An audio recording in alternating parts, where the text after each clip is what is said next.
Are you going to handle that? I can. I don't know when. She got one. I think when she put it on the main one for the mayor.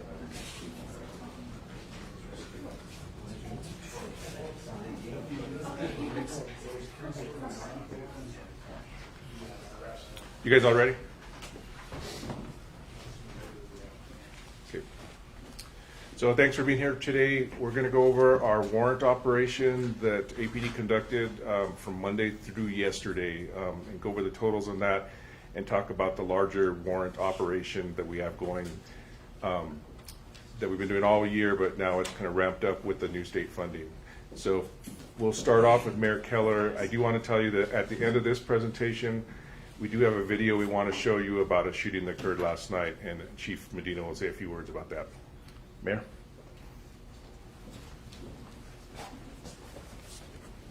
Well, good morning. We today want to provide this update, as Gilbert mentioned, on what we've been doing with respect to warrants. What I want to do is remind everyone, sort of in many ways, how we got to this point. It was about this time last year when we gathered together our Metro Crime Initiative, something we've done for the last 2-3 years, and we said our number one priority, the number one thing we need help with from the state was funding for warrant operations. And so this is to go arrest individuals who are already out on warrants, or warrants have already been issued. Now I want to emphasize this because I know given the events of the past couple of weeks, there's been a lot of things being thrown around about like pretrial detention and different policies that are all part of our Metro Crime Initiative and have been for several years. And we're very glad that this dialogue is now happening about what we can do. But this is a primary example of when we work together, what we can actually accomplish. So this is about people who are felons and there's already a warrant. So in other words, a judge has already said they should not be on the street. So this is different than sort of the pretrial detention issue. Now to go back to this case that we made about a year ago, we said there are roughly 5,000 of these individuals out on our streets. And we know that in many cases, which we're going to highlight today, including the killing of Froylan, these individuals were not supposed to be on our streets. They already had warrants outstanding. This is why we have to get these folks off our street. They are the most likely to commit an additional violent crime.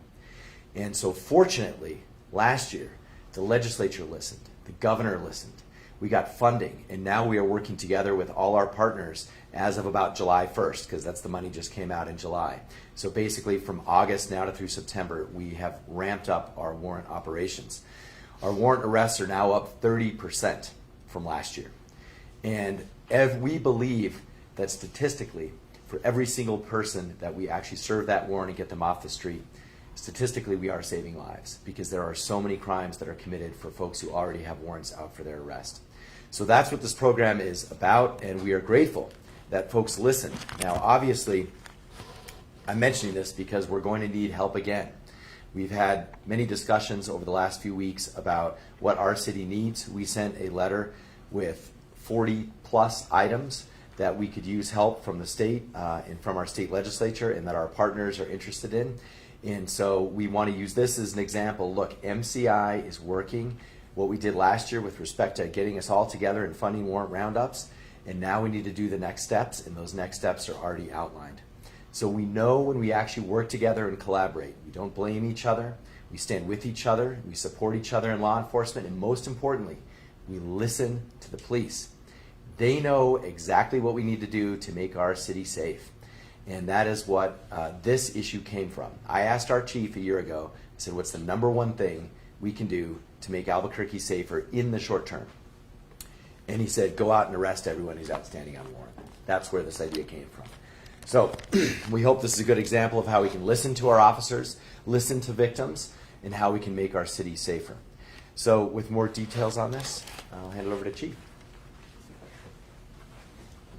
Thank you, Mayor. Just want to thank everybody for being here this morning. I'm going to start a little bit with about why it's important. Mayor talked about it a little bit about how he asked us what was important and what would make a difference in the short term. And right off the bat, I said, arresting individuals with felony warrants. During the course of my career and every officer in the Albuquerque Police Department's career, if you speak to them, they will tell you the vast majority of the time when they arrest somebody for a felony crime, the person already has a felony warrant. We could have prevented that crime if that person would have been in jail for their warrant to begin with.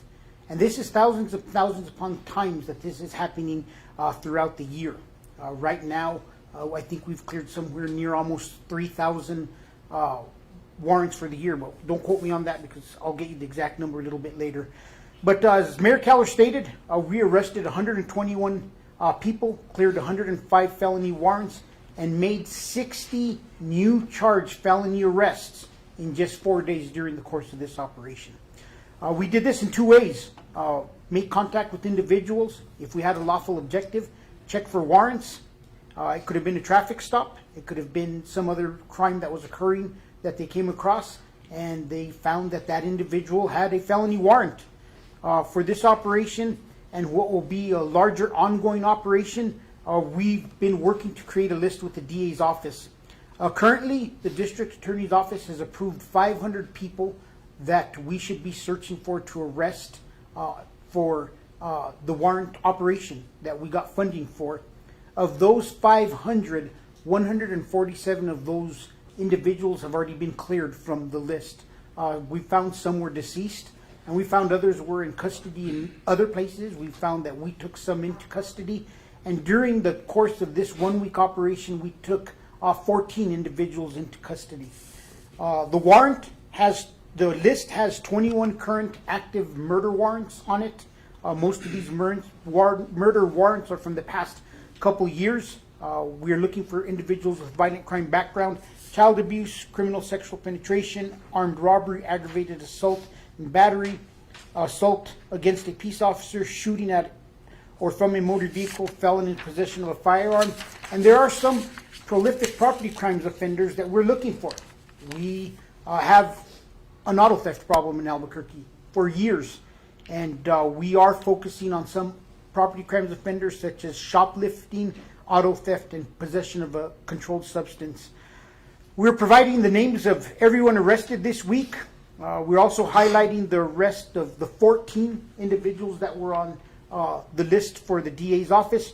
Our hope are these subjects will stay in jail, but we've known that APD has long said the biggest problem is that policy that the state of New Mexico and our judicial system has of catch and release, so to speak, may work well at the San Juan River, but it doesn't work in the city of Albuquerque.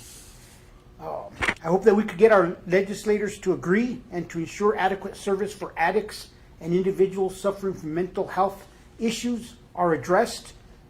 The Metro Detention Center is the biggest center for drug addicts and for those with mental health concerns, and they need to make sure that they fund the resources. That's a great place to start because the facility is already built and there's already clients there. For now, it is important that we focus on arresting those who have warrants, and I don't care what the warrant's for. Missing court, failure to appear in court, grand jury indictment. If it's a felony warrant meeting one of our criteria, that person should be in jail. And we are going above the DA's criteria for the warrants, for the state funding, and we're just making sure we take everybody into custody that we can. Finally, I want to emphasize this point. While we work to cut the backlog of warrants, it's important that we recognize that we are charging individuals every single day with new felony charges. And I want to make sure that our officers get the recognition they deserve. Year to date, the amount of new felony charges on an individual and that individual being arrested is up 17%. 2,575 people have been charged with new charged felonies by our officers in the course of their work each and every day. Misdemeanors are a big issue. We hear the biggest concerns in our city, and I'm hearing the citizens of Albuquerque loud and clear. We need to clean up Central. We need to stop shoplifting, and we need to stop violent crime. And we will be announcing an operation for each of those three areas that will be being conducted over the course of the rest of the year. But misdemeanors are a big part of us being able to clean up Central. 8,321 individuals have been charged this year for an increase in 28%. Our officers deserve the recognition of the hard work that they're conducting every day. We've said it for 2 years. we need a revamp and we need some things done differently in the criminal justice system. I'm not here arguing that everybody needs to stay in jail forever. I'm here arguing that the right people need to stay in jail forever and that certain individuals need to have access to mental health resources, substance abuse resources. Our goal is to get the right people into custody and have the right people in jail. It's understandable there has been a lot of attention and scrutiny on the death of Froilan Villegas. I want to talk about that incident. The two primary suspects in that case, Jose Romero was wanted since 2020 for a drug possession violation. While it was not a violent crime noteworthy, he had 2 handguns in the car. Nathan Gurley had a warrant since October of 2022 for carrying a concealed firearm without a permit. He was arrested at the scene of a downtown shooting. These individuals should have never been out in the community, and a young man should have never lost their life. And these are incidents where this is beyond the control of the Albuquerque Police Department. We need to make sure that the right people are kept in custody and that there's accountability for everything that you do. As a police chief, I can't predict the future, but I can tell you this. The more and more we work to reduce the amount of people who are out in this community that have felony warrants, and the drug addicts get drug treatment, the mentally ill get mental health services, and the violent criminals stay in jail, Albuquerque will become a safer and safer city for all of its residents. I want to thank everybody for being here today. I particularly want to thank all the individuals who are on the ground getting this done.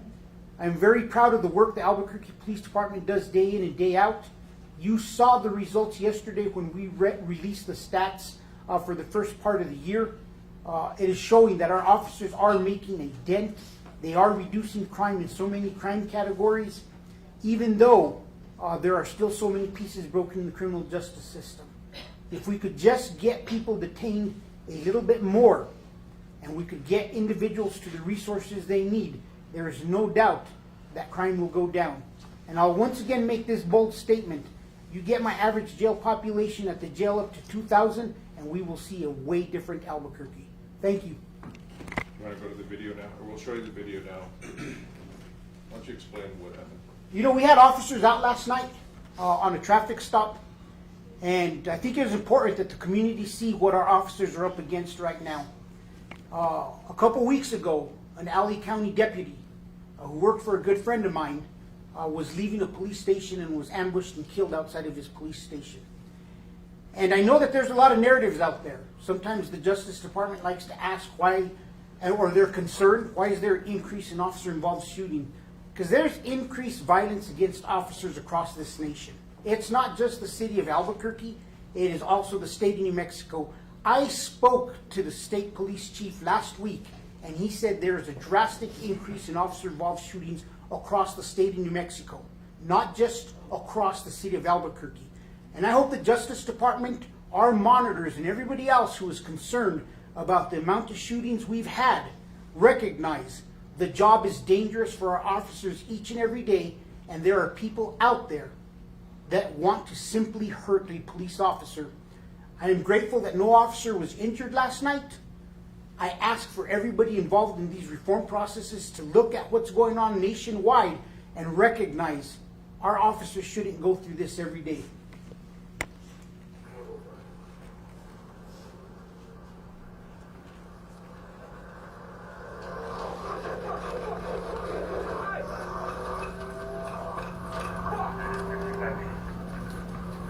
Hey, get up, get up, get up, get up, get up.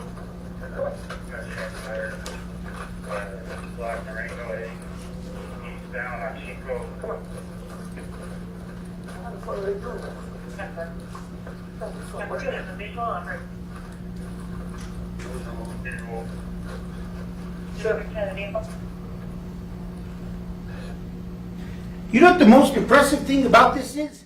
You see a person who is selfless, whose number one concern was to go back into the street and ensure the citizen they were dealing with was safe and get them to a safe place in case that car returned.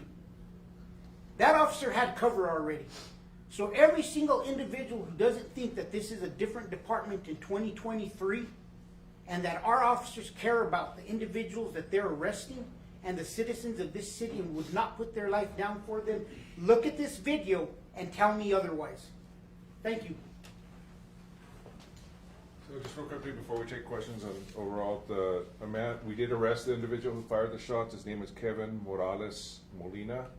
I have the complaint in my office, but I think it's also online at this point. So if you want additional information on that. And it was actually a shot spotter activation that he was responding to. So that's what they were questioning people who were in the area at the time. So any questions about that or the warrant operation? Yeah, going back to the warrant operation, I know the mayor mentioned next steps going to be made and that you guys have been coming up with ideas for the legislature in the next session. I wonder if you guys may be able to talk a little bit about what those next steps are that you want to present next session. Yeah, we should. We can furnish you with a copy of the letter that we sent the governor and the legislators that lists out those 40 plus items to work on. But inside there, look, a lot of them are about fully funding crime fighting in Albuquerque. They should not be controversial in any way. They're literally about money. But one of them is ShotSpotter. You just heard we were able to arrest someone who shot at our officers because of that technology. That technology is only in about an eighth of our city at best. We should have it in all of our city. All we need is funding for it, and that's exactly the kind of thing we need. So we have different versions of those technologies that support our crime fighters, but there's also policies in there around even how we deal with situations for prisoner transport. There's items in there about behavioral health and mental health. And look, to be honest, we have already shared that about 75% of those items, they're the same items we asked for last year. Now, we do have some new ideas coming in there that are coming out of even California actually is changing the way they're looking at different types of crimes and the way they're providing access to mental and behavioral health. So we have some updates there. Another one is around fentanyl. We do believe there are versions of fentanyl court. There's different names of this, but it's sort of a expedited docket so that if you are dealing, you are taken off the street and prosecuted at a much faster rate. And if you're using, you're forced into treatment. So those are the kinds of things that we'll be working on. You know, the only thing I want to add is I don't think we've changed what we've said in the past 2.5, 3 years. We've mentioned the same things over and over: pretrial detention, harsher penalties for those individuals who commit violent crime, penalties for individuals who are dealing narcotics, and we could show that there's a nexus to a lot of our violent crime that is related to those topics alone. So I hope that the legislature looks and they recognize that every single one of them, every single one loves to make one comment. You cannot arrest your way out of this. But every single time that crime spikes, people look at the Albuquerque Police Department and say, what are you going to do? And we arrest people nonstop, over and over. And we're voicing, you got to fix the rest of the system. You got to get the resources in place in the other areas. Because they're absolutely correct. We're a short-term fix. We will short-term put people in jail, but the long-term solution is getting people the resources they need. I would just want to add something too. One of the things we've been talking about is dealing with second-degree murder charges and lengthening the sentences for those, because we have arrested over 200 people on murder charges over the last 2 years, or last year and a half even. We're going to have a lot more cases coming, and I think someone had a story last night about 2 of the offenders we just highlighted on the Froylan Villegas case. Don't even have public defenders yet because they don't have enough public defenders, and they voiced concerns, and even the district attorney's office voiced concerns about not enough public defenders or prosecutors to handle all these murder cases. So we've been sounding that alarm too. Fund the entire system, fund the prosecutors, fund the public defender's office, because we're arresting them. That was a criticism of APD 2 years ago, I think, is when the legislature told us you need to hold these murder offenders accountable. We're doing that, but we need the whole system to be funded. You know, for a Spanish-speaking community, es muy importante que nosotros podemos hallar todos que tienen orden de arrestar y nosotros podemos ponerlos en la cárcel. So, gracias. Any other questions? Is that video going to be available, or will you send that out? Yeah, I'll go ahead and send it Okay. out right after this. Thank you. All right, thank you.